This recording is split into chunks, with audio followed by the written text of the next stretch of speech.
Jeg hedder Isabella Nielsen, og jeg spiller håndbold i Holbæk Håndboldklub. Jeg synes, det er rigtig sjovt at gå til håndbold, fordi man bruger hænderne med bold. For at der er flere, der kunne begynde til håndbold, der kunne vi lave nogle flere sportsaktiviteter i Holbæk Kommune.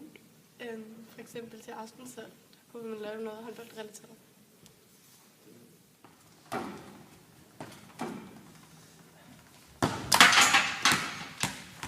Hej, jeg hedder Jeppe. Jeg spiller i Holbæk Bold- og Idrætsforening. Og jeg er rigtig godt lide at spille fodbold, og jeg har spillet i 7 år, tror jeg nu. Jeg er rigtig godt lide fællesskabet, der er ved at spille fodbold, og de kammerater, man spiller sammen med. Og hver gang jeg kommer til træning og vide, at det bliver fedt. Og trænerne, de er også super gode og sådan noget i Holbæk. Jeg synes, at vi skal bruge nogle flere spillere, og de skal komme til, fordi at det er et super fed sport, og der burde være mange flere, der spillede den. Det er derfor, jeg skal fodbold, og det er fedt.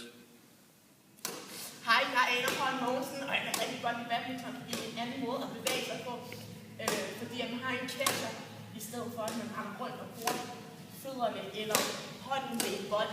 Det her det er en bold, det er en firebold. Som I kan se på banen, specielt i forhold til fodboldbane.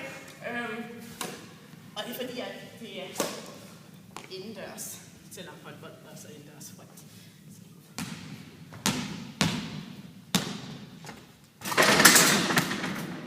Hej, jeg hedder Mohammed Abdesis, og jeg kan godt lide at spille basketball, fordi at, jeg synes fællesskabet i vores klub er ekstremt godt.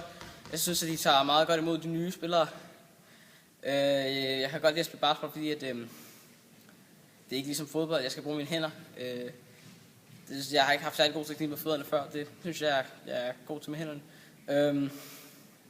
Jeg synes, vi kan gøre en masse med sportsgrenen i Holbæk ved at holde nogle større skolearrangementer og introducere sportsgrenen for de ældre klasser. Vi kan godt lide sport, fordi det er socialt sundt og godt.